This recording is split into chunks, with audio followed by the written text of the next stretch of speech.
नमो नमः मित्रों, Sanskrit world class में आप सभी का स्वागत है।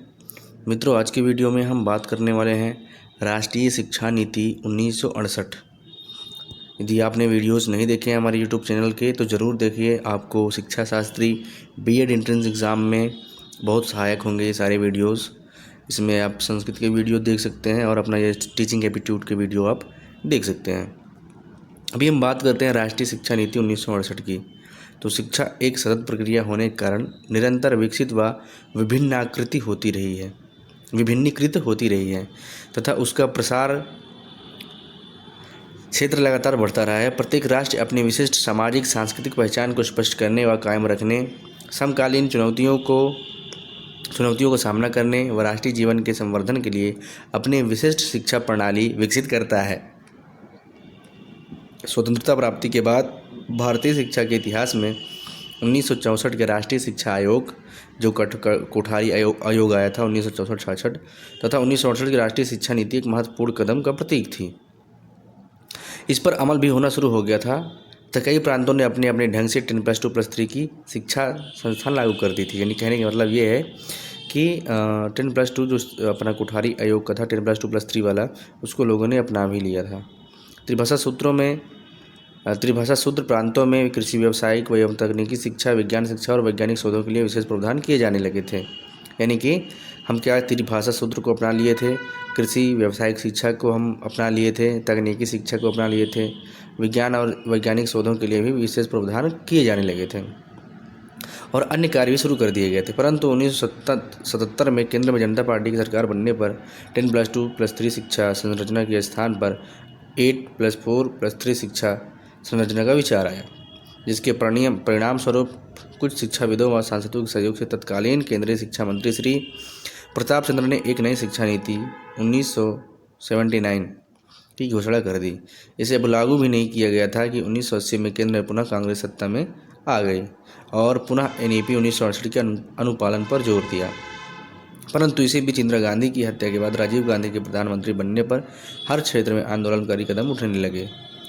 अब देखो होता क्या है कि इसमें फिर क्या हुआ, जब शिक्षा का पुनर्निरीक्षण व पुनर्गठन प्रक्रिया में तत्कालीन शिक्षा का सर्वेक्षण कराकर इसे शिक्षा के चुनौती नीति संबंधी परिप्रेक्ष्य नामक दस्तावेज 1985 अगस्त में प्रकाशित कराया गया। यानी कि क्या समस्याएं आ रही हैं उसको पूरा डाटा कलेक्ट करना, फिर उसको प्रकाशित कराया गया, जिसमें भारतीय शिक्षा की 1951 से 1985 तक की प्रगति यात्रा का सांख्यिकीय विवरण, उसकी उपलब्धियों एवं असफलताओं का यथार्थ चित्रण करते हुए उसके गुण दोषों का सम्यक विवेचन किया गया। यानी कि इससे जब हमारा 1951 से और 1985 तक की जो शिक्षा व्यवस्था थी उसमें क्या दोष थे, क्या गुण थे, उनको पढ़ने से कितना प्रगति हुआ और कितना नुकसान हुआ, इन सब का विवरण किया गया था। इस दस्तावेज पर विश्वव्यापी बहस शुरू हुई और सभी प्रांतों के भिन्न भिन्न क्षेत्रों से सुझाव प्राप्त हुए। केंद्रीय सरकार ने इन सुझावों के आधार पर एक नई शिक्षा नीति तैयार की और इसे संसद के बजट अधिवेशन 1986 में प्रस्तुत किया। संसद में प्रस्तुत करने के बाद इसे मई 1986 में पास कराया गया। यह भारत की पहली राष्ट्रीय शिक्षा नीति है जिसमें नीति के साथ उसके कार्यान्वयन की पूरी योजना प्रस्तुत की गई और साथ ही इसके लिए पर्याप्त संसाधन जुटाए गए। राष्ट्रीय शिक्षा नीति 1968 का दस्तावेज ये देख लेते हैं, ये इंपॉर्टेंट है। राष्ट्रीय शिक्षा नीति 1968 का दस्तावेज 11 भागों में विभाजित है, जिसका संक्षिप्त विवरण निम्न प्रकार से है। अब इसमें देखो बहुत चीज़ें हैं, अगर हम पढ़ने लगेंगे एक एक चीज़ें तो बहुत लंबा वीडियो हो जाएगा, तो मैं कुछ चीज़ें एकदम शॉर्ट में बताऊँगा। शिक्षा का सार व भूमिका। तो शिक्षा वास्तव में सभी के लिए है, यह बहुमुखी विकास पर आधारित है। शिक्षा से अर्थव्यवस्था के विभिन्न स्तरों के लिए मानव शक्ति विकसित होती है। यह वह आधार है जिस पर शोध व विकास की उन्नति होती है। कहने का मतलब यह पूरा इसमें दिखाया गया है क्या क्या कैसे चीज़ें होती हैं। इसमें एक एक लाइन पढ़ूंगा तो बहुत लंबा वीडियो हो जाएगा, इसलिए मैं एक एक लाइन नहीं पढ़ रहा हूँ। अब इसमें क्या है कि पहले में क्या है यह भी बताया गया है कि शिक्षा का जो सार है, यानी क्यों ये बनाई गई है शिक्षा नीति, इसी के बारे में इसमें बताया गया है। इस नवीन शिक्षा नीति में 1968 की प्रथम राष्ट्रीय नीति का अनुसरण किया गया है। इसमें शिक्षा को जीवन से जोड़ने, ग्रामीण क्षेत्र में 90% लोगों को प्राथमिक शिक्षा की उपलब्धता, शिक्षा की 10+2+3 की समान संरचना, उच्च शिक्षा में की गई प्रगति, लोकतंत्र के मार्ग की बाधाएं, रोजगारी व जनसंख्या की चुनौतियाँ तथा अगले दशक के नए तनावों आदि का वर्णन किया गया है। राष्ट्रीय शिक्षा प्रणाली। शिक्षा की राष्ट्रीय प्रणाली का आशय है किसी निश्चित स्तर तक जाति, पंथ, स्थान या लिंग के भेदभाव के बिना सभी विद्यार्थियों की एक समान गुणवत्ता वाली शिक्षा तक पहुंच हो सके। शिक्षा को सभी के लिए सुलभ बनाने हेतु शिक्षा को राष्ट्रीय लक्ष्य मानते हुए इसे एक ऐसा आर्थिक निवेश कहा गया है जो समाज और व्यक्तियों की वर्तमान तथा भविष्य दोनों का निर्माण करता है। यह राष्ट्रीय शिक्षा एक समान शैक्षिक संरचना पर विचार करती है। इसमें भी यही चीज़ें दी गई हैं, सबको अवसर दिया जाए, सबको समान शिक्षा दिया जाए, यही सारी चीज़ें इसमें बताया गया है और जीवन पर्यंत चलती है। ये सब चीज़ें आप पहले से पढ़ते आए हैं, यही सब बताया गया है। समानता के लिए शिक्षा यानी किसी में किसी प्रकार का भेदभाव न रहे, चाहे वो जाति के आधार पर हो, धर्म के आधार पर हो, मजहब के आधार पर हो, लिंग के आधार पर हो, इसमें किसी प्रकार से किसी से भी कोई भेदभाव न किया जाए, चाहे स्त्री हो, पुरुष हो, लड़की है, लड़का है ना, जाति का हो गया, इन सब में किसी प्रकार का भेदभाव न हो, इसलिए समानता के लिए शिक्षा दिया जाए। ठीक है। इसके बाद आप पढ़ सकते हैं, इसको पढ़ना है तो मेरे से PDF ले सकते हैं, अगर ज़्यादा मैं ऐसे बताऊंगा तो बहुत लंबा हो जाएगा। विभिन्न स्तरों पर शिक्षा का पुनर्गठन। अब जो हमारे स्तर होते हैं उसमें फिर शिक्षा का एक अच्छे प्रकार से देखभाल किया जाए। पूर्व बाल्यकाल देखभाल व शिक्षण, यानी कि जो हमारा शिक्षा नीति में शिशु के विकास की सर्वतोन्मुखी प्रकृति को मान्यता दी गई है, अर्थात आहार, स्वास्थ्य तथा सामाजिक, मानसिक, शारीरिक, नैतिक व भावनात्मक विकास पर विशेष ध्यान देने हेतु, यानी कि बच्चे का जो पूरा विकास है जब पैदा होता है उन सारी चीज़ों को अच्छे से करना, उसका पूरा शारीरिक विकास, मानसिक, नैतिक, ये सब विकास को ध्यान में रखा गया है। प्राथमिक शिक्षा में क्या कहा गया है, तो इस शिक्षा नीति में 14 वर्ष तक के बच्चों को सार्वजनिक नामांकन व नियमित शिक्षा प्राप्ति तथा शिक्षा की गुणवत्ता में पर्याप्त सुधार पर बल दिया गया है। इसके बाद क्या है, सार्वजनिक प्रवेश तथा 14 वर्ष की आयु तक बच्चों को सार्वजनिक शिक्षा यानी जो मुफ्त शिक्षा दी जाती है, ये हमारा प्राथमिक शिक्षा में है। और इससे पहले पूर्व बाल्यकाल में जो इसे आंगनबाड़ी इत्यादि वाली चीज़ें होंगी वो चीज़ आ जाएंगी। अब आता है हमारा माध्यमिक शिक्षा। माध्यमिक शिक्षा में क्या क्या चीज़ें हैं, देखो। माध्यमिक शिक्षा विद्यार्थियों को विज्ञान, मानविकी तथा सामाजिक विज्ञानों की विभिन्न भूमिकाओं की जानकारी देना शुरू करती है, यानी कि इसमें विज्ञान की हो गई, मानविकी विज्ञान तथा सामाजिक विज्ञान के बारे में बच्चे पढ़ते हैं। इस नीति के सुझावों के अनुसार प्रतिभाशाली बच्चों को तीव्र गति से प्रगति करने देने के लिए अच्छी गुणवत्ता वाली शिक्षा व उपयुक्त अवसर सुलभ कराने के लिए देश के विभिन्न भागों में एक निश्चित प्रकार के पेस सेटिंग स्कूल या गति निर्धारक विद्यालय खोले जाएंगे। राष्ट्रीय शिक्षा नीति 1986 में माध्यमिक शिक्षा के प्रसार व उन्नयन हेतु आवश्यकता अनुसार देश के विभिन्न भागों में नवोदय विद्यालय की भी स्थापना की जाएगी। ये प्रश्न बन सकता है कि नवोदय विद्यालय की स्थापना किस शिक्षा नीति के मध्य में की गई, तो 1900 आप जो पढ़ रहे हैं 86 वाली में, ठीक है, इसी में किया गया है।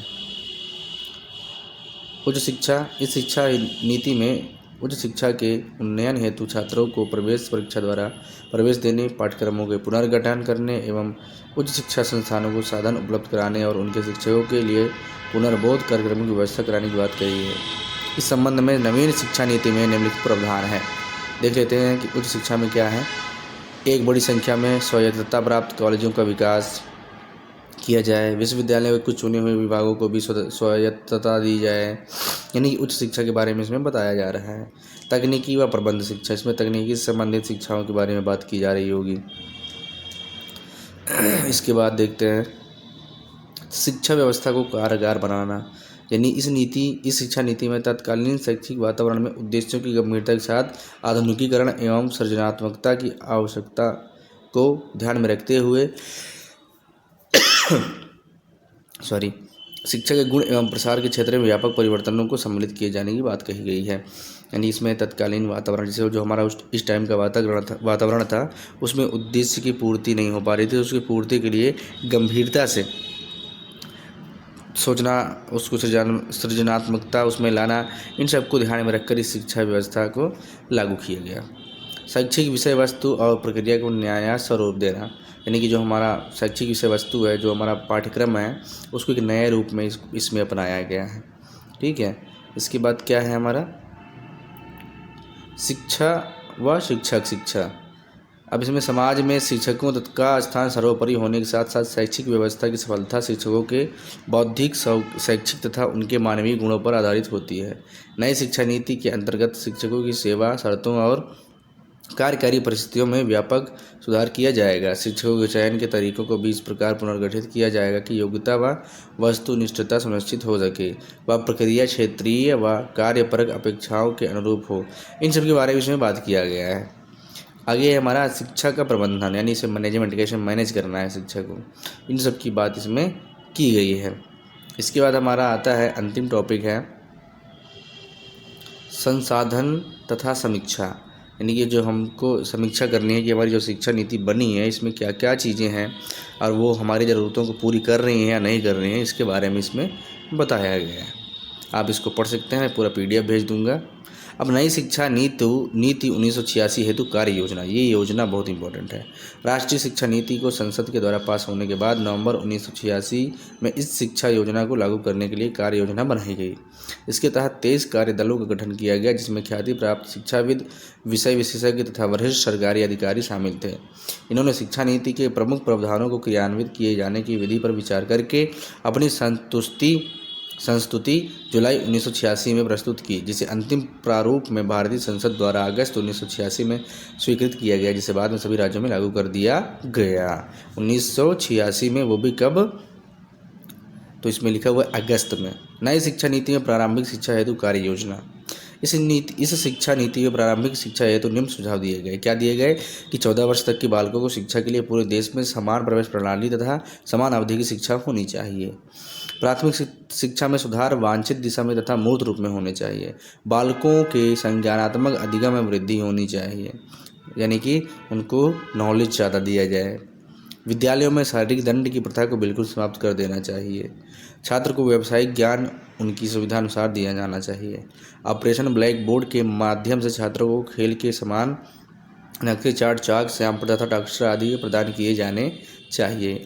अपव्यय तथा अवरोधन को रोकने के लिए बड़े पैमाने पर निरौपचारिक शिक्षा के कार्यक्रम आयोजित किए जाने चाहिए, जिससे कि ज़्यादा खर्चा नहीं आए। नई शिक्षा नीति में माध्यमिक शिक्षा हेतु कार्य योजना देख लेते हैं। ये इंपॉर्टेंट है टॉपिक, ये बहुत इंपॉर्टेंट है।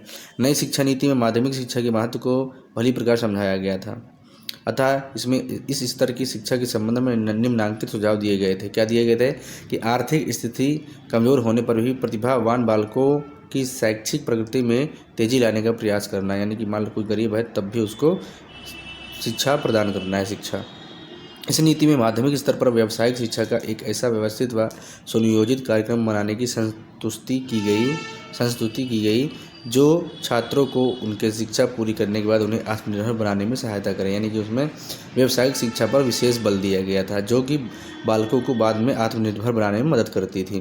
व्यावसायिक शिक्षा संस्थाओं के निर्माण का उत्तरदायित्व सरकार तथा निजी सेवा योजकों पर सहभागिता के आधार पर सौंपा गया था, यानी कि जो व्यावसायिक शिक्षा संस्थान थे उनको अच्छे से बनाना, उसमें सेवा योजकों को भी जोड़ा गया था। माध्यमिक स्तर पर कक्षा 10 के लिए एक सामान्य आधारभूत पाठ्यक्रम बनाया गया था। ग्रामीण क्षेत्रों में तथा महिलाओं के लिए सरकारी एवं व्यक्तिगत दोनों प्रकार की संस्थाओं में व्यावसायिक शिक्षा बढ़ाने के लिए विशेष कदम उठाए जाने लगे। इसी प्रकार अब आगे दिया गया है उच्च शिक्षा हेतु कार्य योजना। उच्च शिक्षा की समस्याओं पर गंभीरतापूर्वक विचार करने के बाद नई शिक्षा नीति में निम्नलिखित संस्तुतियाँ दी गईं। भारत में स्थित 150 विश्वविद्यालय व 5000 महाविद्यालयों की संख्या बढ़ाने के स्थान पर इनके स्तर में सुधार किया गया। अब इनकी बहुत संख्या बढ़ चुकी है, अभी आप डाल के देख सकते हैं गूगल पे। शिक्षा में आधुनिक चुनौतियों का सामना करने के नवाचारों को लागू करना, अधिक सुविधाएँ प्रदान करना, यानी कि आज के जो नवाचार हैं उनको सबको शामिल करना है शिक्षा में और उनको सुविधा प्रदान करना है। संबद्ध कॉलेजों के स्थान पर कुछ प्रमुख स्वायत्त कॉलेज खोले जाएं। भाषागत योग्यता के आधार पर पर्याप्त ध्यान देना व पाठ्यक्रमों में लचीलापन होना, यानी ज़्यादा पाठ्यक्रम रूढ़ नहीं होना चाहिए। उच्च शिक्षा के स्तर पर उसकी गुणवत्ता पर UGC द्वारा निरंतर निगरानी रखना, यानी कि UGC द्वारा बहुत सारे प्रोग्राम लॉन्च होते हैं, उनमें देखना, अपनी शिक्षा को और बेहतर बनाने के लिए उनके कार्यक्रमों को अटेंड करना, इन सब के बारे में बताया गया है। शिक्षक शिक्षा की दृष्टि से ओरिएंटेशन प्रोग्राम तथा पुनश्चर्या पाठ्यक्रम संचालित करने हेतु एकेडमिक स्टाफ कॉलेजों की स्थापना, इन सब के बारे में इसमें बताया गया है। नई शिक्षा नीति 1986 द्वारा उठाए गए कुछ महत्वपूर्ण कदम, देख लो क्या कदम उठाए गए हैं। इसमें देखते हैं हम लोग 10+2+3 शिक्षा संरचना, नवोदय विद्यालय संकुल यानी ग्रुप ऑफ स्कूल्स, सर्व शिक्षा अभियान, शैक्षिक अवसरों की समानता, ऑपरेशन ब्लैक बोर्ड, दूरस्थ शिक्षा एवं मुक्त विश्वविद्यालयी शिक्षा यानी जैसे IGNOU वगैरह हो गए, उपाधि को सेवा से अलग करना, शिक्षक प्रशिक्षण यानी शिक्षक टीचर ट्रेनिंग, शिक्षक की जवाबदेही, ये सब इसके मुख्य कदम है। यही सब क्वेश्चन पूछे जा सकते हैं। तो लास्ट के 2-3 पेज जो हमारे हैं ये बहुत ज़्यादा इम्पोर्टेंट है। ये मैं बता देता हूँ कहाँ से इम्पोर्टेंट है। ये यहाँ से हमारा जो है नई शिक्षा नीति के हेतु कार्य योजना जो है यहाँ से लेकर लास्ट के पूरे पेज तक हमारा बहुत इंपॉर्टेंट है।